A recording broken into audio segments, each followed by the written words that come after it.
Okay, I pushed the button. I pushed the button. Mhm.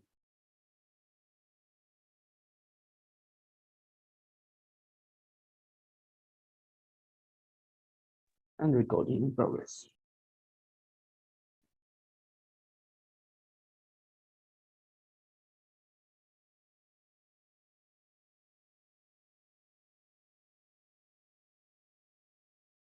Hello, dear friends and colleagues. I'm really glad and happy to see everybody during our webinar. And I would like to say that we start our second webinar from our set of webinars about media and information literacy and artificial intelligence tools.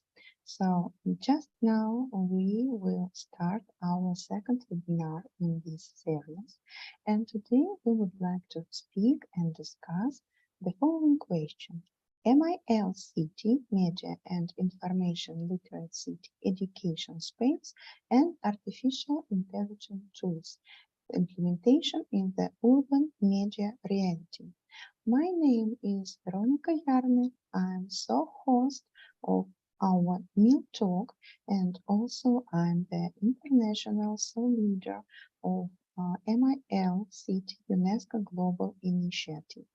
Together with my friend and colleague Felipe Chibas Ortiz, professor and doctor of São Paulo University, also the team leader of CREACONG. So in this way, today we started our webinar. Also, I would like to say that I'm professor of Mongolia International University, and during 1 hour and a half, we will speak about the MILCT, UNESCO Global Concept, and Artificial Intelligence Tools. So, as I already told, the main idea of our webinar is the following. How can we implement artificial intelligence tools in the educational space of MILCT and MILCT practice? I would like to say that media and literate city is the concept which considers the media space of the city and defines citizens as media literate persons. As you understand, media today is our second reality for life. Therefore, today, a media literate city is an urban space that includes both educational, communication, and informational space of the city. So, in this way, also it's necessary to say that we have the provision of public services in digital format is also part of media and information literate city. As you can see, this is quite a flexible concept. And with great pleasure, I would like to introduce our wonderful speakers. First of all, I would like to introduce Dr. Kwon Kwon Seo, Vice Provost, Office of International Affairs, Assistant Professor, Department of Applied Artificial Intelligence, Seoul National University of Science and Technology. Dr. Fernanda Guterres, Research Professor, Tecnológico de Monterrey, School of Humanities and Education, Mexico. Dr. Murat Ertan Dogan, Assistant Professor, Yasar University, Izmir, Turkey, and our wonderful Irene Andriopoulou, media literacy expert, analyst, advocate from Greece, and former Secretary General of UNESCO MIL Alliance. So, before we starting our discussion, I would like to share with you two interesting facts. The first fact is that PwC, PricewaterhouseCoopers, plans to train more than 65,000 employees in the United States in basic and advanced knowledge of ChatGPT technology over the next 3 years. And it's investing about $1 billion to expand its artificial intelligence capabilities. Part of this initiative is to upgrade the skills of the entire United States workforce in generative artificial intelligence. And the second news, Bloomberg.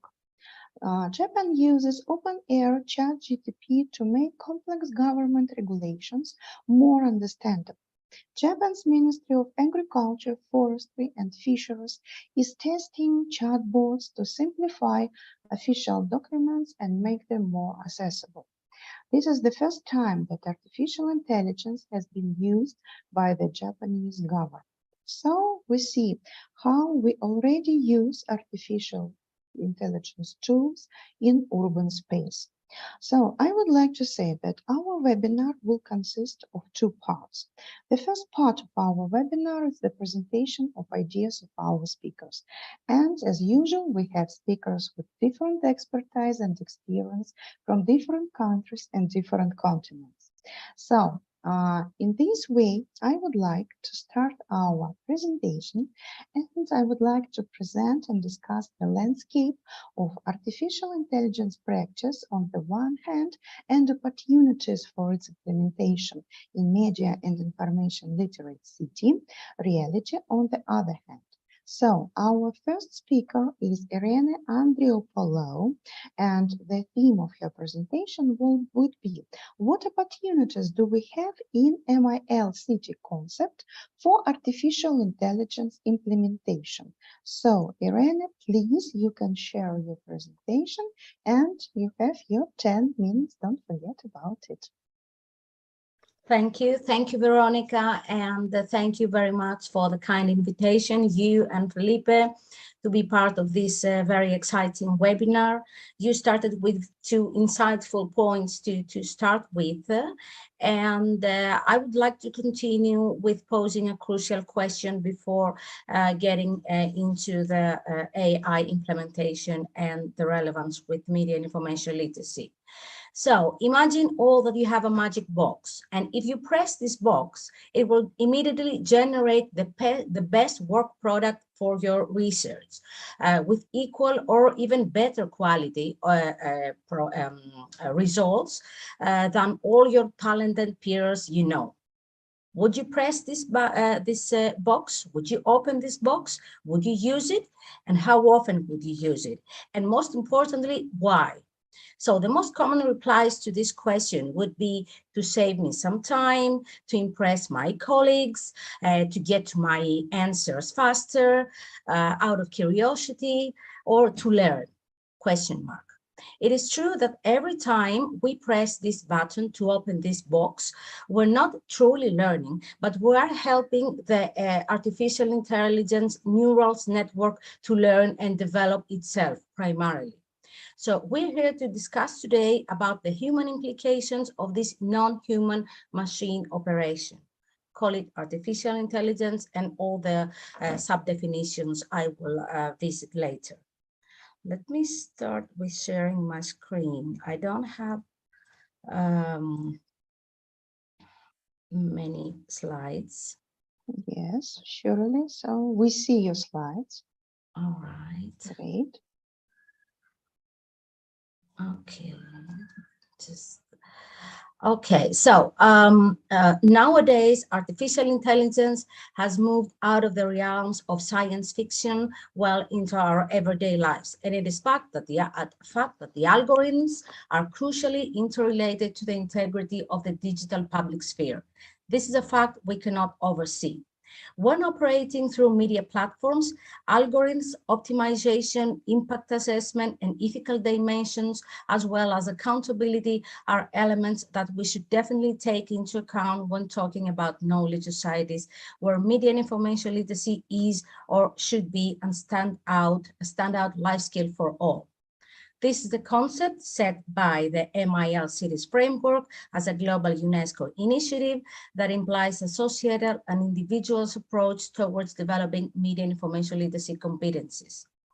The MIL cities concepts refer to an active digital citizenship, both in physical and digital spaces, empowering and educating traditional actors in formal education, schools, in the media industry, public and private institutions, among creative networks, researchers, activists, policymakers, government officials, transportation systems, trade associations, all aspects of our social, political, and economical life, into benefiting from the technological advances in a critical, creative, and media-informed way.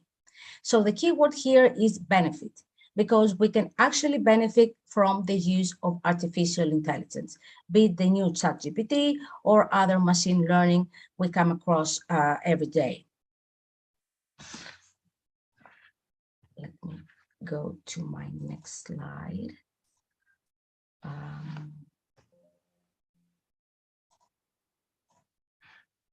Yes, we have it. Okay, so as with the case with media and information literacy and the long debate that followed it, artificial intelligence has proved to be resistant to a unanimous definition. According to a recent UK report, artificial intelligence refers to the technologies with the ability to perform tasks that would otherwise require human intelligence, such as visual perception, speech recognition, and language translation. According to the official definition by the European Commission, the EU High-Level Expert Group on Artificial Intelligence, AI refers to systems that display intelligence behavior by analyzing their environment and taking actions with some degree of autonomy to achieve specific goals. This was for the first time defined in the EU Communication 2018. So it is this new artificial capacity to learn and adapt to new experiences or stimuli, especially in a media space that we're talking about. So the most common terms associated, used with artificial intelligence is, of course, the algorithm, a series of instructions for performing a calculation or solving a problem, especially with a computer. This is the basis for every computer today. It's the expert system, a computer system that mimics the decision-making ability of a human expert by following pre-programmed rules, such as if this occurs, then do that. The machine learning and reasoning, which gives computers the ability to learn and improve with experience without being explicitly programmed to solve problems, and the neural networks, also known as artificial neural networks, a type of machine learning that is loosely inspired by the structure of a human brain. We're talking also about the deep learning, a more recent variation of the neural networks, which uses many layers of artificial intelligence to solve more difficult problems. Deep learning was very popular from the mid-2000s and onwards, as it is behind every artificial intelligence image we see today, or text or sound. These three, the last three, fall under the ChatGPT domain, the main operation system, and have a strong relevance to visual disinformation techniques, chip fakes or deep fakes. Now, the current status quo in Europe has to do with the lack of compliance or the lack of regulations, because, of course, it is relatively something new. A recent study by the European Parliamentary Research Service emphasized that AI is created by humans, thus it can't be susceptible to bias. The EU now is striving to become the first regional actor to regulate AI using a dedicated legal instrument, and the EU has set out to play a leading role in setting the global gold standard when it comes to addressing the risk generated by specific use of AI, while at the same time assisting the EU members in their transitions to the digital societies, including promotion and development and uptake of AI. Of course, more research is still used in order to be able to talk about a more sustainable and umbrella regulatory system.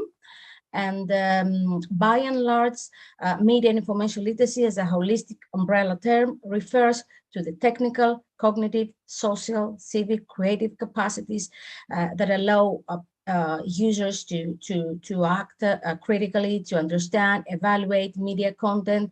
So since media and information literacy is for all and by all, as UNESCO says, we should look the relevance with artificial intelligence in as an educational discipline. There are many opportunities in MIL cities in education, predominantly the inherent mechanism of artificial intelligence that can contribute to is to classify content, measure relevance or relationships, to predict, making assertions about what's next, what's going to happen in the future, to prioritize or optimize, especially through evolutionary AI methods, such as the genetic algorithms. Now, if we want to position these parameters into educational settings, we could argue that artificial intelligence can have two major, different, sometimes contradictory powers for desire and data retrieval as effective search mechanism.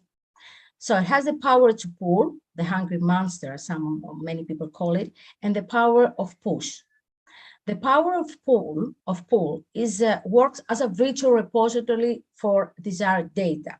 So we can use AI systems to perform a number of intelligent discovery tasks, included and not limited to collecting data from various resources, libraries, websites, open sources, repositories, collecting data in various forms, text, voice, image, video streams, refining or simplifying data into useful forms and determining the optimum or useful sequences of actions. On the other hand, the power of push is when AI systems are able to produce and deliver intelligently tailored solutions or actions. This is mostly where ChatGPT enters the field. So with the proper type and amount of data or content at a specific time for carefully determined target individuals or groups through specific suitable channels at specified locations. So these push and pull powers of artificial intelligence can be extremely useful for MIL in education, for competency building, as well as for accessing relevant and reliable information in media environments. The way that AI interacts positively with media and information literacy is mainly through its interdisciplinary field and how can developing MIL skills can have an influential positive impact when individuals with MIL skills can critically, safely, and ethically navigate and interact in the media universe, practicing media and information rights. This is of great importance in the media ecosystem today, where information disorder and pathogenists rule and disrupt free flow of information.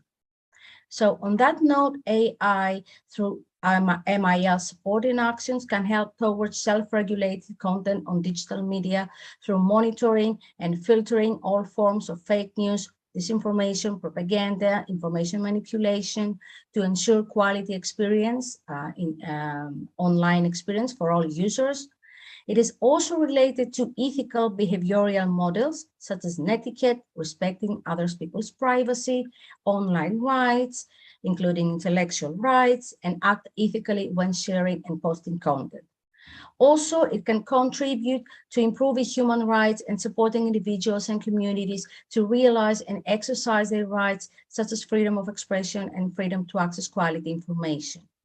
So the main premise remains behind: how to meaningfully engage with media and digital tools towards knowledge societies. As mentioned in the beginning, AI can be and is already being used to all aspects of our lives: social, technological, economical, political, health, and environmental, in line with United Nations SDG goals by 2030.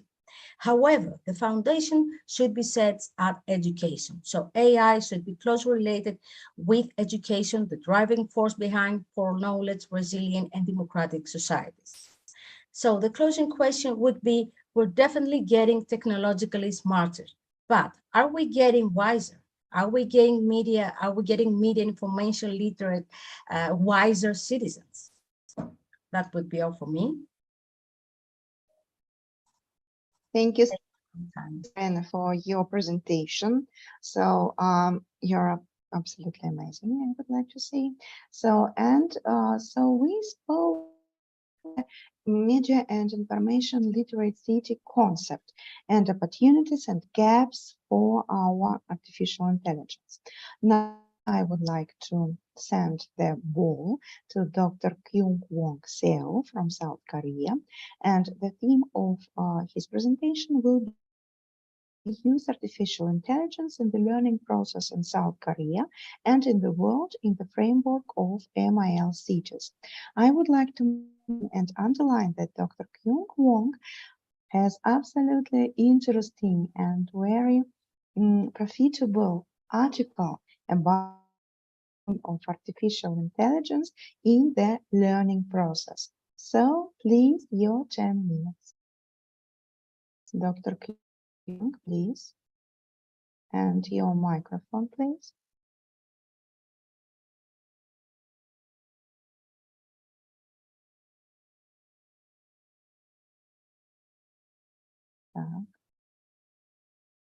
Dr. Kyung left us. Sorry. Okay, we have some technical maybe things. So let's wait for 1 minute. And then I lose the connect, and I think I'm okay. reconnected. Yes, yes, everything is okay. So please, your presentation, Dr. Yep. Kyung Wong. Thank you so much. I will share my screen. Yep. Yes, we see your presentation. Okay. Oh, sorry for the disturbance. I don't know why, but my background is very bright. Some bright view from my office window, but actually the Korea is about 11:58 p.m. right now. So maybe that's the cause of this internet disruption, but I'm really happy to be invited to this seminar, and I'm really too happy to share my idea on how can we use AI in the learning process in South Korea and in the world in the framework of MIL cities. I really love the idea about the importance of AI tools in the MIL city education space. And today I would like to introduce some very specific cases of using AI technologies in the South Korea context. So first of all, I'd like to let you know that this work is not conducted by my only own, but also conducted under supervision of myself with my lab members, the Seoul Tech High Lab. So there are a lot of graduate and undergrad students. So for the background, the South Korea is experiencing a very unique learning process. So I'd like to emphasize its background in 3 characteristics. So first one is about the achievement gaps. The recent reports from the South Korea Education Office shows that the achievement gaps between students is getting increased very rapidly. And I think the reason for this achievement gap is student motivation is really different in recently. So some students are really focusing on the work itself, but some students are really easily distracted by other medias or other content, very interesting content. So they are no more focused on the learning itself. The second characteristic is about the educational inequality. So depending on the region or based on their social income, their educational inequality is getting increased a lot recently. So this graph in the middle shows the educational input depending on their income status. So when their income increases, their educational input for the studying is increasing exponentially.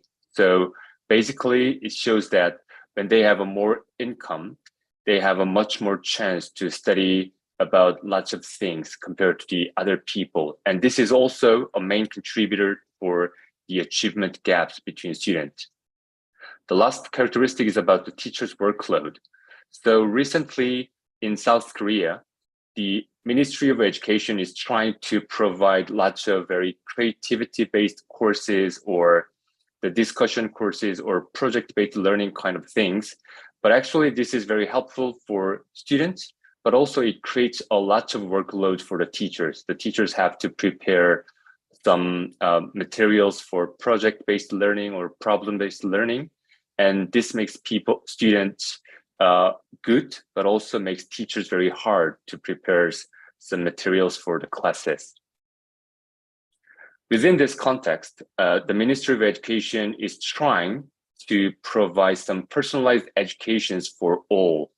And their main idea about using some digital textbook platform to provide personalized education for the students. What they are imagining is they want to use some AI technology to support not only teacher, but also students. So in the case of the teacher, they think this AI digital textbook can be working as some kind of the AI assistant for teachers. So they can provide some useful materials for the teachers, or they can support teachers to understand their students much better compared to them their own selves. For the students, this AI digital textbook can work as an AI tutor. So it's really hard for teachers to take care of their students for 24/7, but AI tutor can support their students. For example, if they have questions, they can answer it right away. Or also if students want some different quizzes, then they can provide it very adaptively.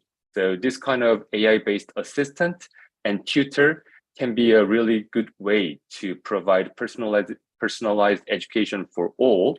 And what the South Korean government Ministry of Education is hoping is maybe this can solve the three main problems in the context, like the achievement gaps or the educational inequality or teachers' workload.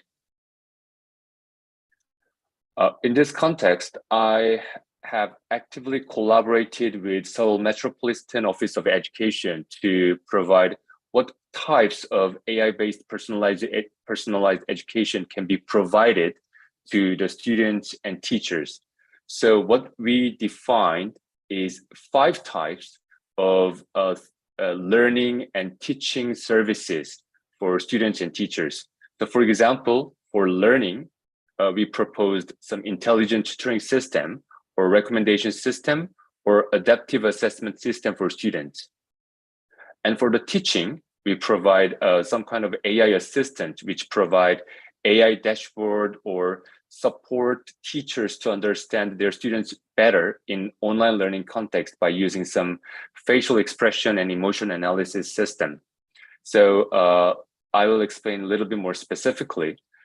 Because of the patent issue, I couldn't share some specific slides of the South Korean government the system right now. It's in its development phase right now, but I will share some very similar cases from the worldwide. So for example, about the intelligent tutoring system, this system analyzed the students' data during their studying with the digital textbook, such as their problem solving or their achievement. And based on these information, this system can provide some step-by-step guidance for their assessment or feedback or immediate correction for the students. This kind of intelligent tutoring system is really useful and actually well researched in the international academic area. About the recommendation system, right now we have a lot of information, and actually this kind of the information is also very burdening for students and teachers. So a lot of students complain is they have a lot of information, but they don't know what to do. So this kind of, among this abundance of media information, the recommendation system can support students to find proper information for them based on their learning style or learning characteristics. Maybe they can find much more suitable learning content for them using this recommendation system. The third one is about the adaptive assessment system. So one of the problem in the K-12 system, education system in Korea, is this is very harsh for students. The level system is very harsh, so they have to train themselves using a lot of quizzes. But at some point, they feel very demotivated because suddenly they feel a very large difficulty gap about their quizzes. But this kind of adaptive assessment system can help students very gradually solve some quizzes in a very motivation supportive way. So by doing so, they can improve their self-esteem or self-efficacy about their studying process. And actually, this kind of AI system can be very helpful for helping students motivational area by themselves. This AI dashboard is also a very well-researched area, and this can help instructors or teachers to understand their class or their students in a much more in-depth way by using visualization. And the facial expression and emotion analysis is this kind of in the online system, a lot of students feel very hard to be focused, but by analyzing their talk time data or window focus data, instructors, teachers can understand their students' engagement, and also students can be more self-attentive about their facial data. So I really love this Minerva University's case because this was very successful for improving the students' engagement and also interaction with students and instructors more creative way. So by developing this personalized education method in South Korea, what we want to achieve is some kind of human AI complementarity. So we don't want replace human teachers with AI, or we don't want to ban AI from using it. I think the recent MIT technology reviews issue well represent our idea. So it says AI is transforming the classroom, and the ChatGPT, the generative AI, is not going to destroy the classroom. Rather than that, maybe in the future, it will renovate how we teach them. Maybe it provides some new way of multimedia for the students. So it can help us to teach students more creatively. We provide the different roles for human teachers and AI. So maybe human teachers can now focus more on social-emotional connection with students. And maybe AI can take away some hassles from the teachers, like very repetitive or administrative tasks. And by doing so, maybe we can provide some balance between the human teacher and AI to provide a really, really personalized way of the education. So about the redefining the teacher's role, maybe we need to understand what AI can do better and what teachers can do better. So maybe AI can do really well about student diagnosis, and teachers can do really well about using this diagnosis report to understand student and provide some kind of customized support for each student. Also, AI can do really well about assessment of learning habits, and teachers can use this data to provide a motivation for students. So this kind of a socio-emotional way is really beneficial for teachers, and AI can do a lot of data analysis and information providing efforts. Before finishing the presentation, I'd like to say about some cautionary notes. So this is results from my one of recent study with students regarding the impact of AI on learners, student interaction in online learning. And what I found really interesting was student response about the AI in education. So the first one is when we provide some AI platforms for the students, they felt like a helicopter parenting about the AI. So at first they feel really amused, but after that they feel like AI is stalking them. So they really want to more autonomy about their learning process, but it was not actually. The second one was about AI seemed to block my creativity. So I think Irene already mentioned that AI is a box, and student starts to temper this black box until it make the correct answer. So even though the students have a capability to solve some problem, the students quit it and it rely on the AI.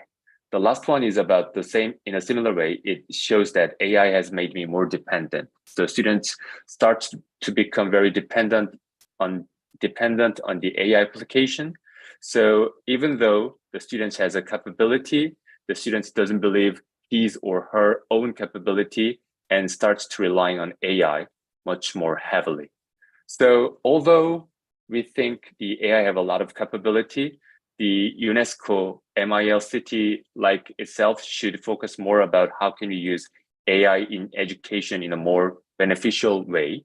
So in this way, I think this seminar is really constructive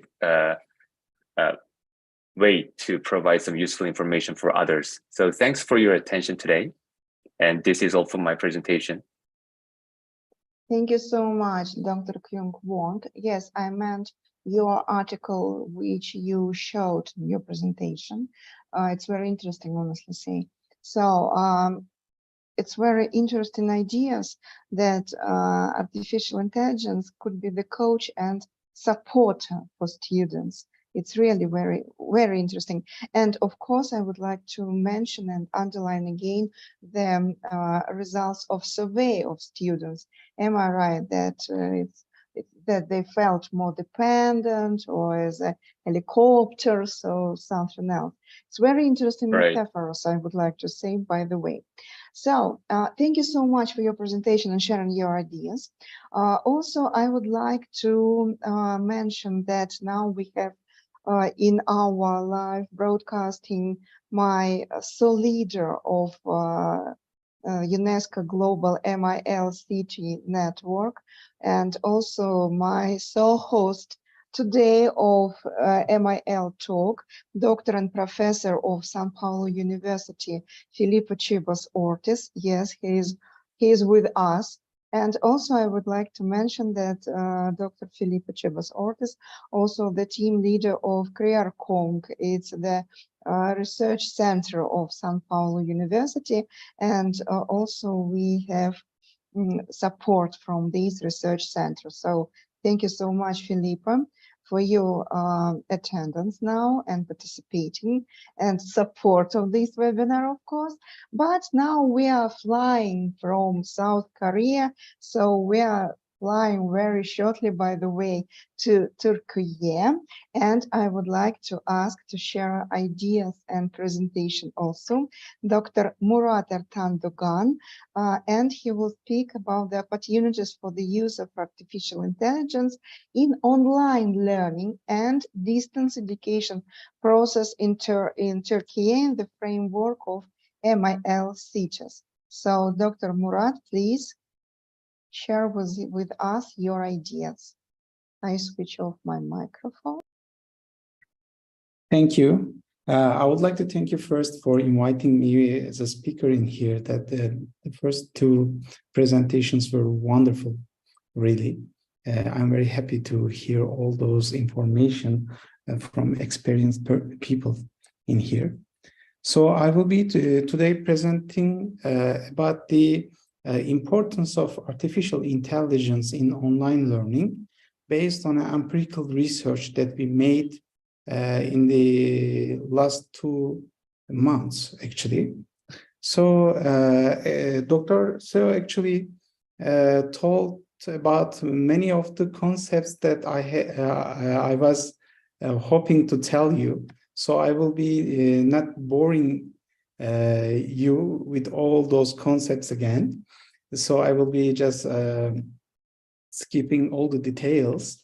But I would like to say that I will be talking from a different aspect, because like when we are talking about the AI and the online learning, generally people think that the AI empowers the students' learning processes in a positive way. But generally speaking, it's not always the case. It can be getting worse and worse as Dr. Seo said, that like some of the students thought that it was a kind of helicopter parenting. So, based on the learning theories, if you're starting to talk about the learners from the learner's perspective, many of the instruction design in the modern world is based on different learning theories like constructivism or cognitive theory or something like that. But there should be something new about these things, because like when AI is into our world, it changed the learners' behaviors dramatically, completely. So will there be a new grounded theory or new theory of learning for the future? So when you're making a search about that in a connected society, there are no theories except one built by a Canadian professor, George Siemens. He names his theory as connectivism, which says knowledge resides in networks. It's a kind of a McLuhan's communication science perspective. It's a kind of a technological deterministic point of view. Actually, we are talking too much about AI and its capabilities in a technological deterministic way nowadays.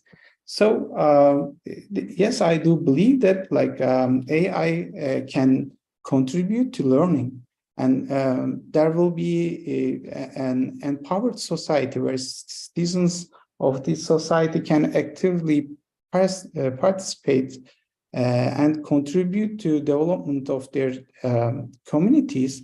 But when it comes to AI-supported learning, sometimes it may differ. So I won't be talking too much on the aspects and the key roles about the AI plays in online learning, because Dr. Seo already mentioned all about that. So it can create a kind of a personalized learning space, as I think Korean government also is doing something like that. Like there will be an individualized approach that will maybe enhance engagement, and maybe it will enhance overall learning effectiveness, maybe. And there could be intelligent tutoring systems that can like simulate human tutors. But there is something wrong about like when you're simulating human behavior with AI, with machine learning algorithms, there could be some problems. We will just come to that. But there will be some ethical points, there will be some moral points to be think of. So in this case, so when you don't have a theory, you're just basing your learning models only to the technology and its capabilities. So which when we are just making a research about the trends in the last 20, 30 years about the use of AI in online learning, we just came across a different perspective. So sure, there is a capability of AI in MILCTs that can foster media information literacy skills. It can empower learners and create an environment that supports lifelong learning. But in that case, we have to think about the use of AI in a positive way. But there could be, I'm underlining again, there could be a negative point in the use of AI in online learning processes. So we made a research in the last 2 months, and we made a systematic review about the articles which were actually indexed in the Web of Science. and we came across like 276 publications, and one of them was Dr. Seo's paper, actually. So most of these papers were based on computer science, engineering, and very small partition of it was about the educational science and the social sciences. So from this QR code, actually, you can just scan it and go to the open access paper that we had published, which is indexed by Web of Science already. So, so we used TSNA analysis, network analysis, and text mining, and I will be sharing our findings with you today. So the studies on artificial intelligence in online education dates back to the late 1990s, but as you can see from this graph, mainly the peak is the time of the COVID-19 period, because there was so much emergency online teaching. I will not call it like online learning, but there was an emergency situation. So many of the schools just started to do emergency online teaching, and the number of researchers just peaked in that time. But if you think carefully, you can see that the research about the MIL cities in the academic papers are they tend to show the same kind of graph. They start from 2000s and they peak at the last 2-3 years. So I will be also sharing the information that the most of the research is done by China nowadays about the online learning and artificial intelligence. So it's followed by US, then actually Turkey is one of the major researching countries. So this is I will be skipping this graphic, and I will be coming to conclusions because of the time.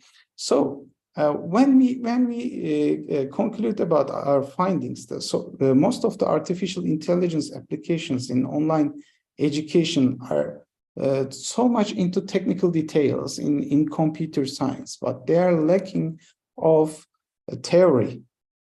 So research on AI should be centering the human agency and merge the technical processes. The theory and the practice should be going in a line together.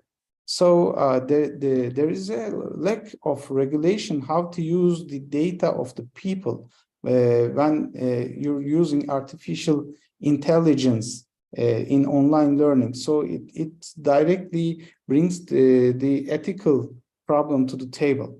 So to better benefit from artificial intelligence technologies, so we should say that media and information literacy is crucial. For summarizing, in this situation in Turkey is like there is one institution who are making these kind of research, like the 80% of the researches are made by Anadolu University, located in Eskişehir. As you can see, it's next to the capital city of Turkey. Actually, there are like 820,000 people, but more than 55,000 undergraduate and graduate students in 3 different universities, but 1.2 million students in overall Turkey in an open education system. So all these people are taking media literacy classes as obligatory courses. So this may change a little bit about the understanding of people about AI and information technologies in Turkey. And there is another thing that in the next 2 years, Also, Anadolu University is going to apply artificial intelligence and personalized learning spaces in their distance education programs. So they are doing the same experiments as the Korean government is doing right now.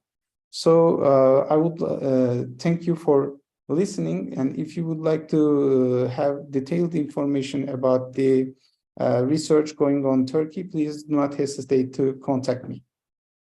Thank you.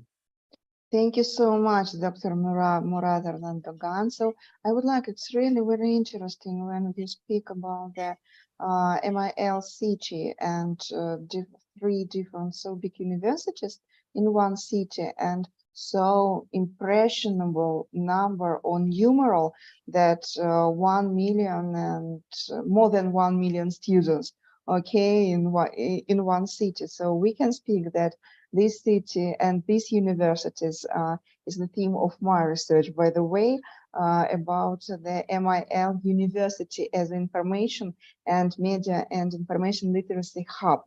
So in different ways. Great, thank you so much for your presentation and sharing your ideas and the results of the researching, of course. And now we are very briefly, by the way, also flying to another continent. And our speaker, Dr. Fernanda Gutierrez Cortez, from Mexico, and the theme of the presentation is what are the limitations of artificial intelligence and the MIL-CG's performance in the Latin America vision. So please, Dr. Fernanda, please, Veronica. Yes, Felipe. Yes, Felipe. Let me introduce the professor, Professor Fernando Gutierrez, please. Professor Fernando Gutierrez from Mexico is the head of Division of Humanities of Education at the Monterrey Institute of Technology and Higher Education. He is a very important researcher, and he worked in many research about artificial intelligence. He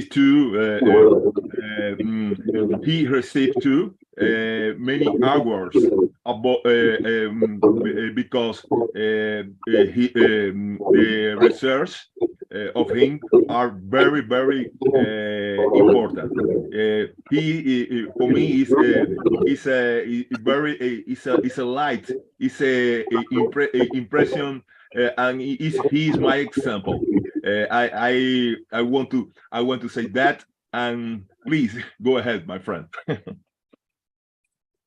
Felipe, I just want to express my gratitude to you, Veronica, and my friend Felipe Chivas, international leaders of the Global UNESCO Mill Cities Initiative and members of the Mill Alliance. My gratitude for this invitation. Let me talk about this presentation. It's divided into 3 parts. In the first part, I will talk about the possibilities that AI give us. In the second part, I will comment on the limits that I see in the use of AI. And in the third part, I will share how we should see and use AI. I prepared a presentation, so let me share with you. I know that I have 10 minutes. Well, I put this title, Exploring the Limits of Artificial Intelligence in the Process of Creation and Learning. And let me tell you this. 6 months ago, nobody was talking about artificial intelligence. But now things are different. Many magazines has been designated 2023, this year, the year of artificial intelligence. We can see here Wired, this important magazine, and some others, Cosmopolitan, Focus, Time, everybody talking about AI. I know that AI is older, but after ChatGPT and these kind of tools, everybody started to talk more about these technologies. So this presentation aims to explore from a particular perspective some of the current limits of artificial intelligence in the process of creation and learning. Artificial intelligence is being used to perform various tasks that can undoubtedly bring great benefits to different fields. However, this training technology still has limitation when it comes to its capacity. AI still lacks the competence that some humans being possess to understand and reflect the meaning and cultural context of their creation or productions. Humans can think abstractly and find innovative solutions that go beyond the limits of available data. Let me explain with this infography how, for example, generative AI works. We need a database, the first step, a neural network consisting of various information in media files like images, text, sound, etc., that forms the basis of artificial intelligence. Then we need a prompt. We need to ask the right questions to get info to go to the results. And with these two previous elements, we are going to have content. The system uses its neural network to generate information, to generate examples are similar to the ones that it has trained from, as you can see. So artificial intelligence offers several significant advantages in the process of creation and learning. Some of the main benefits are, for example, speed and efficiency. AI enables processing large amount of information in much shorter timeframes than humans. This accelerates the process of creation and learning by performing tasks faster and more efficiently. Another benefit, data processing capability and personalization and adaptability, creativity and generation of innovative ideas, automation of repetitive tasks. This is very important, and enhanced decision making. Perhaps the most important benefit of AI is its ability to automate tasks and processes, which can lead to increased efficiency and productivity. So the data shows that the global artificial intelligence market continues to grow, and its adoption in organizations and everyday life is experiencing unprecedented acceleration. Artificial intelligence is becoming increasingly integrated into our activities, and therefore we are starting to rely more on this technology, because AI can handle complex tasks at a faster rate and with greater accuracy than humans. And as Dr. Kyung-Won said, we depend more on this technology. That's what people said about the use of these tools. So here we have this example of ChatGPT and some possible tasks that everybody can do. For example, press release. We can ask this system to create a template for a press release that can be easily modified for different clients. Another example, media communication. We can ask to write an introductory email to send to media contacts introducing a client's products or service, or crisis communication. No, we can ask for a plan. We can say, develop a crisis communication plan for a client in the event of a product recall, just to say something. So these are some of samples that we can ask to this kind of systems. There are more possibilities. We can ask for a public relation plan, or we can ask for a checklist for an event or something like that.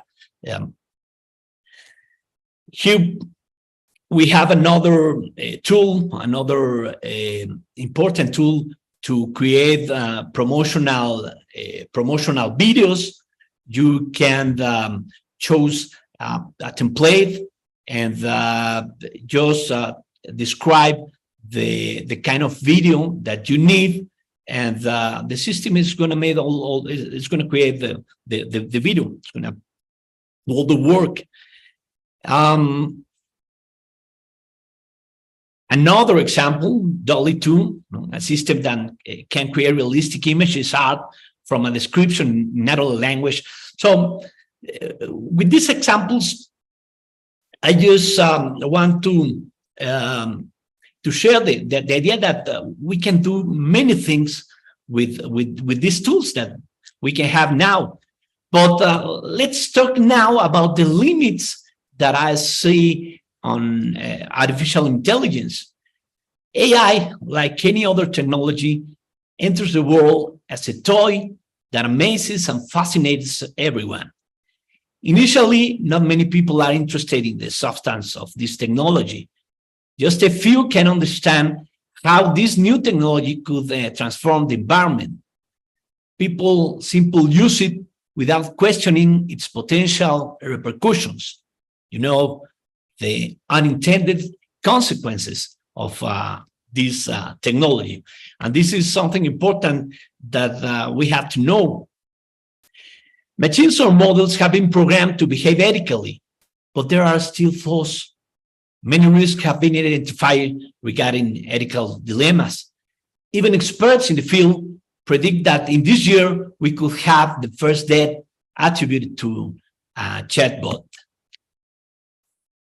Most of the AI emotional models are based on pseudoscience or imperfect science. It's important to know also. Algorithms can recognize a person crying, for example, but they can hardly determine the reason or cause. Following the bro does not always imply anger, no? But that may be the conclusion an algorithm arrives at. Our emotions are not a reflection of our internal states. An AI that makes assumptions about emotional states could exacerbate racial or gender inequities. And as Irene said before, there is no regulation regarding the use of model and devices. We started to talk, to discuss about this, but we don't have important regulations on the use of artificial intelligence. Let me give you some examples of these limits. Some weeks ago, the New York Times published this article. A New York City lawyer has found himself in problems after admitting he used fake information provided by ChatGPT for researching a lawsuit against Bianca Airlines. In the lawsuit, the client claimed that his knee was injured when he was struck by a metal serving card on a flight from El Salvador to New York. This happened in 2019. The AI chatbot suggests cases that it had made up. And it turned out that at least 6 of the cases appear to be bogus judicial decisions with bogus quotes and bogus internal citations. That's what Judge Kevin Castle said, the judge of the Southern District of New York on May 4. So ChatGPT had invented everything about this case. What was learned from this case? Something simple. The AI chatbot is still limited and unreliable. Of course, it's an important tool. We're gonna see this, but there are some limits, and we have to see these limits and to discuss more about these limits. Another examples, you know, these images about the Pope. You can see here in this photo how his eyelid appears to merge into his glasses. Another example in the second photograph, the crucifix is held inexplicably aloft, no, with the other half of the chain missing there. So where is the other half in this photo? No, it is very interesting. So some weeks ago, the Washington Post published something interesting inside the secret list of websites that make AI like ChatGPT sound smart.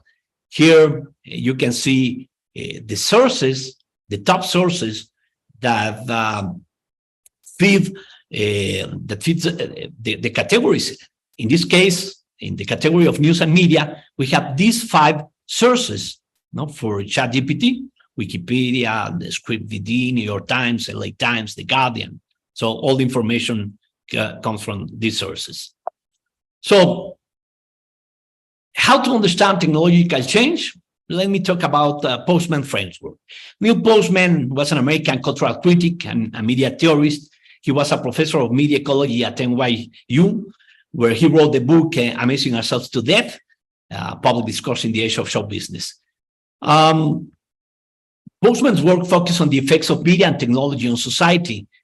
On March 27, 1998, he delivered a presentation, a conference, and the title of the conference was 5 Things We Need to Know About Technological Change. The theme of the conference was New Technologies and the Human Person, Communicating Faith in the New Millennium. So the audience consisted of a group of religious leaders, theologians, and concerned individuals grappling with the new challenge of the 21st century. He shared his 5 ideas with the hope that they would find them useful for reflecting on the impact of technologies on human lives. However, 25 years after his speech, we have learned little about the consequences of technological change. Here we have the 5 ideas. Every technological change has costs and benefits, and both are reflected in culture. Second, technological change benefits some and harms others. Third, behind every technology, there's a philosophy. The fourth, technological change is always ecological, not additive. Everything changes when we embrace new technologies. And the 5th idea is that technologies tend to become mythic. So artificial intelligence, like any technology, should be considered as a valuable ally that can contribute significantly to simplifying multiple tasks for the benefit of humanity.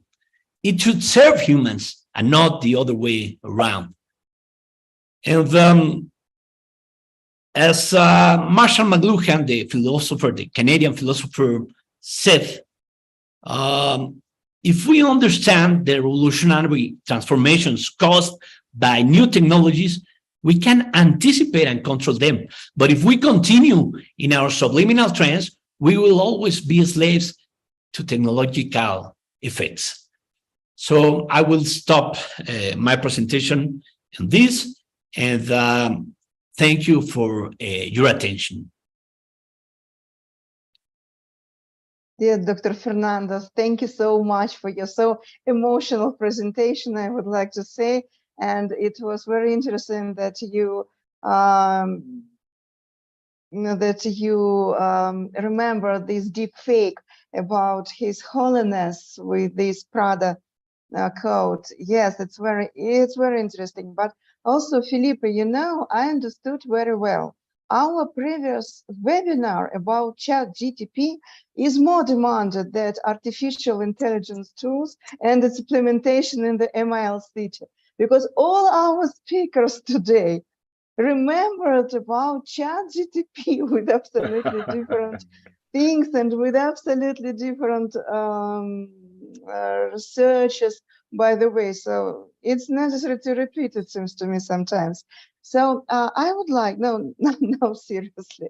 Of course, thank you so much for all our speakers for the opportunity to share your ideas, your thoughts. It was really very interesting and very potential for the audience, of course. So now I would like that to say the following, that we also have the second part of our webinar, and during our second part of the webinar we have the discussion and questions and answer panel, and we have 2 questions, and I'm sure that my sole leader and host in our meal talk, Dr. Felipe Chibas Ortiz, so it's your bowl and your cup of tea about the discussions about our 2 questions about the opportunities of implementation artificial intelligence tools in MIL-CT practice. So please, ball in your hands. Okay, thank you so much, dear Veronica, and thank you so much to our panelists and the audience for your presence here. We will have 2 questions, like my friend and colleague and co-leader with me of international MIL-CTs framework says. The first question is, what conditions do you see for safe using AI tools in MIL-CTs education space? And the second question, in what spheres of MIL-CT can you suggest the AI tools to use? Who here respond first? Irene? You see, as I asked my students, any volunteers during the seminar, you see practically the same intonation. But yes, I know that unfortunately Irena has to leave us very shortly, but if you have opportunity very shortly to answer one Yes. of the second question, please. Yes. Thank you. Can you remind me the questions again? Yes, of course. The first question is, wait a minute. The first question is, what conditions do you see for safe using AI tools in MIL-CT education space? Okay, let's focus on that. So we have seen some pretty useful examples, practical examples implemented in education, formal education by the previous speakers. So we see that there is potential, there is a way to do it. For me, my personal point of view would be to find the most appropriate regulatory model to talk about AI in education, because in many educational settings there is they are very closed and not open to media theories and practice, and even when you talk to them about AI, they're not very sure about what it comprises. And so for me, it would require 2 steps. The first step, to find the perfect regulatory model, how to implement it and how to marry it with media and media studies in terms of practicing in the classroom. And the second one that is dependent on the first one is to focus on teacher training, teacher education, because we're talking about new media, new technologies, and the educators themselves feel inadequate most of the times on how to approach these things in the classroom. So I was very impressed by what Dr. Murat, Dr. Murat, you mentioned that the media literacy is obligatory to all universities. So I would like to know which faculties are there in the media faculties, pedagogical, cultural studies faculties, because that's a very good way to start with, for training educators. Yeah, it's likely there's a faculty of open education in Anadolu University, and they have numerous programs like the associate programs, undergraduate programs, and graduate programs, starting from sociology to philosophy or media production, like administrative sciences, law school or something. So they have to take all those media literacy classes in the first year of their studies in all departments of the university. So in my university, also in Yaşar University, we are just giving not obligatory, but media literacy classes to all departments. It's open. They can just pick up and take the class easily. It's very interesting, your point of view, Professor Murat, because we have a model or paradigm. The name is Mil University Cities. This model is very interesting for you and for the construction of the Mil City in general. I like so much your appointment. Thank you for your contribution. Thank you, sir. And thank you so much, Irene, for your contribution too. Your vision is very, very interesting, and we need to the others complementary visions. I would like to invite Fernando and Professor Siu because your opinions are the Latin American vision, of course, Fernando, and Asian vision of the Professor Siu. Well, if you allow me, first of all, I just want to say that it was wonderful to hear Irene, Murat, and Kyung-Won. I learned a lot. I have good ideas from your presentation. So thank you for sharing. And about the questions, Felipe, let me tell you that I think I made notes. I can repeat if you want. No. I have the question. I just want to share some notes that I have about these questions. AI tools can be applied across various spheres, but there are two that to me are important: educational and learning, as Dr. Murat and Dr. Kyung-Won just show us, and healthcare and well-being. Everything that we can get from these tools applied to this sphere, to the healthcare and well-being, it is very, very interesting. And about some other spheres, for example, communication and media, governments and decision making, and these other things are also very interesting. But I insist, to me, these two first themes, education, learning, and then healthcare, are the most important things that we can get from the AI tools. Right. We got opportunities. We got to fears. We got to challenge. And in this moment, we need in my opinion, we need the multidisciplinary vision integrated with the different visions and to the cultural vision. It's very important in this moment too, the cultural vision, because we have different challenges in the different continents. But the Professor Siu, you can speak about it. Oh, yeah. So in case of the Asia, in particular in South Korea, we are really eager to apply the AI technologies for the education right now. So Ministry of Education is targeting implement this AI textbook in 2025.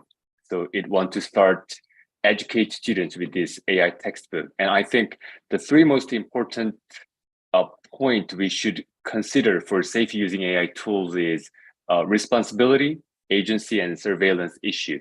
So the responsibility issue is about Dr. Fernando already mentioned about a lot of problems with ChatGPT.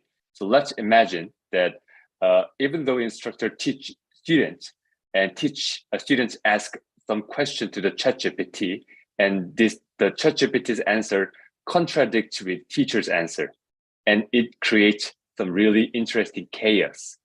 So even though the AI is really well give a wrong answer, students have a really interesting mental model about the AI, that AI is very objective, and AI is usually right, and AI is usually correct compared to their teacher. So it creates a lot of conflict between teacher and students. And also about the agency. The interesting point is, I really love the book by the Nicholas Ka about the glass cage. And I think I'd like to mention about the AI cage. So the people start to be locked in the AI blank model. So they don't think their own no more. So they start to think like AI based on the AI's direction. So I'm really worried about this agency issue. So maybe the MIL's role is really important because we need to make students to be more cautious about, you don't need to be a prisoner of the AI. You have the owner of the AI. I really agree about that point. And the last one is about the surveillance issues. I think Asia has a very different perspective depending on country by country. So some countries have a very open about surveillance. So those countries built a very intrusive AI models. But in case of the Korea, we are very sensitive about the data issues. So like the EU, we follow the GDPR. So we try to help students protect their own data. So the surveillance issues really matters, and it should be a safeguard about the AI deployment. About your second question, I'm also conducting a lot of research about the healthcare AI, and I agree with Dr. Fernando about the healthcare is the most important part about the applying AI.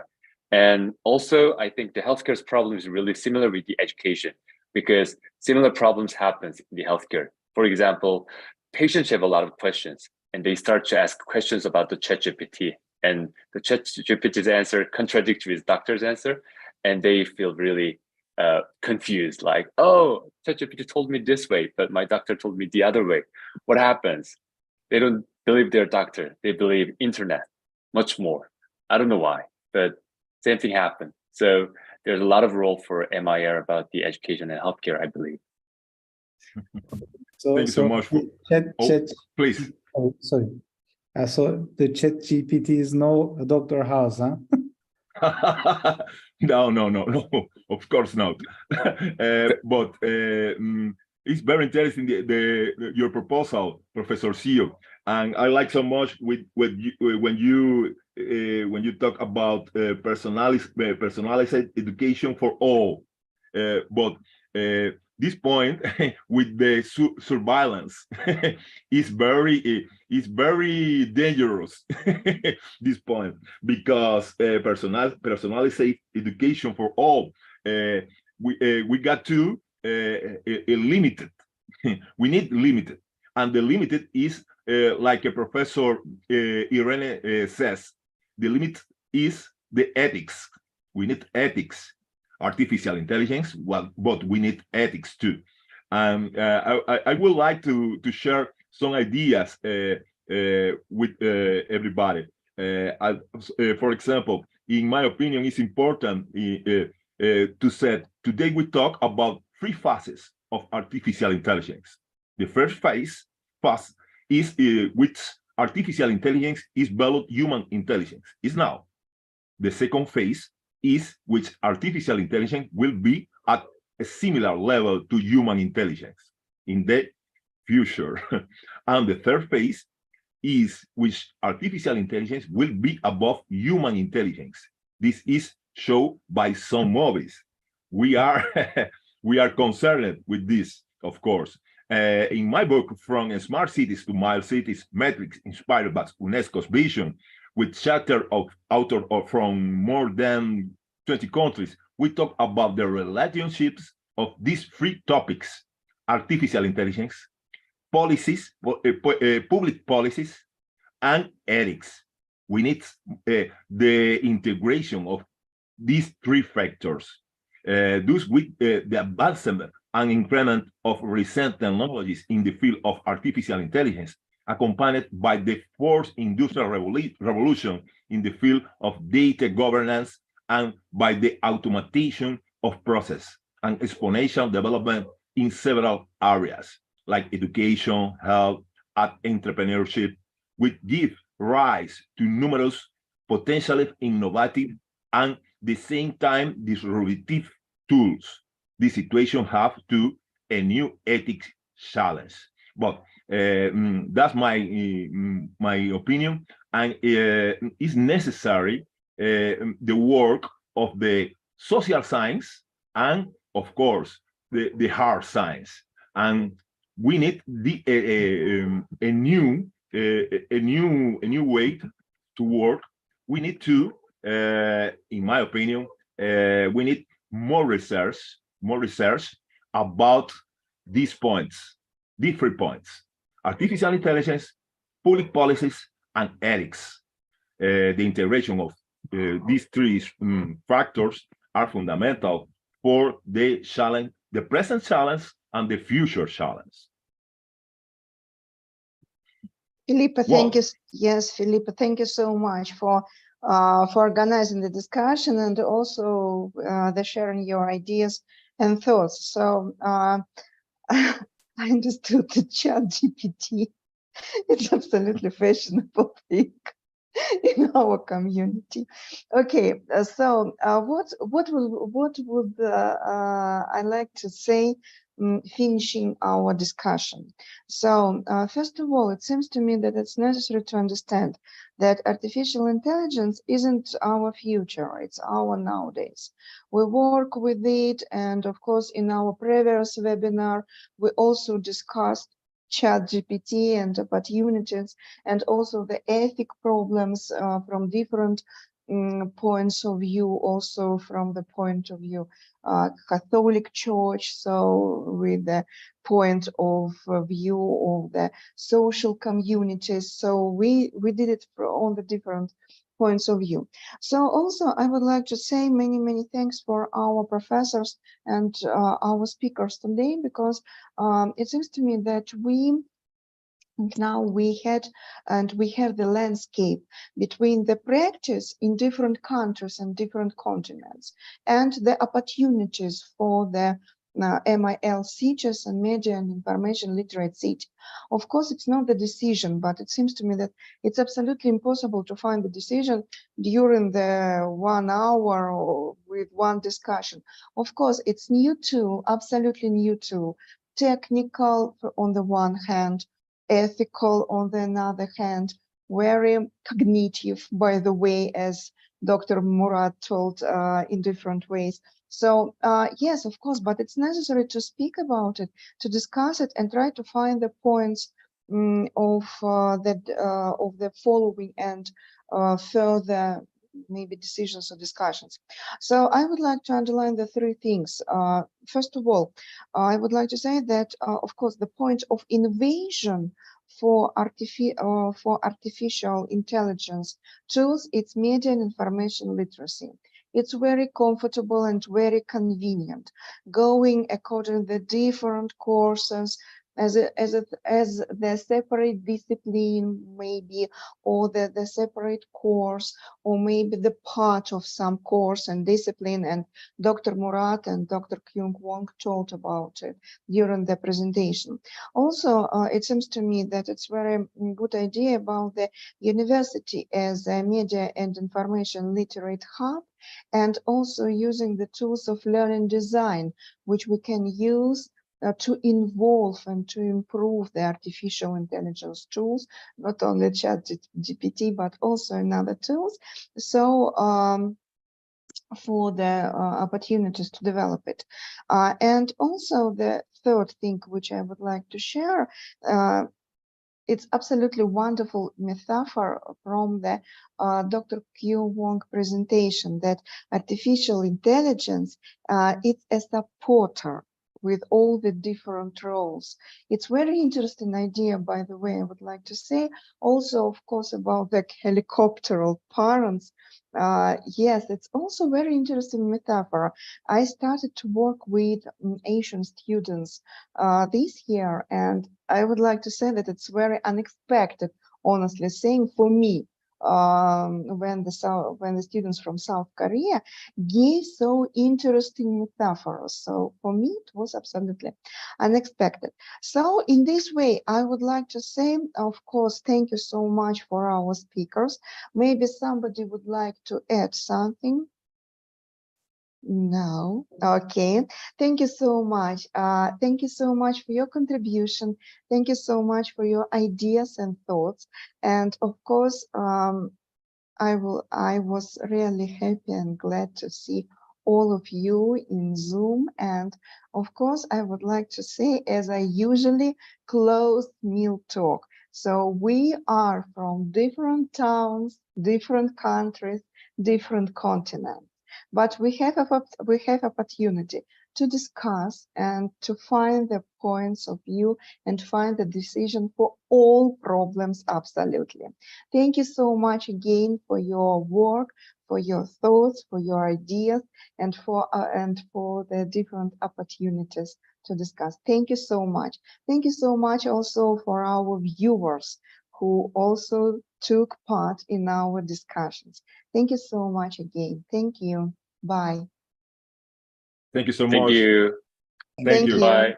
Thank you. Bye. Bye-bye. Bye. Thank Bye. you.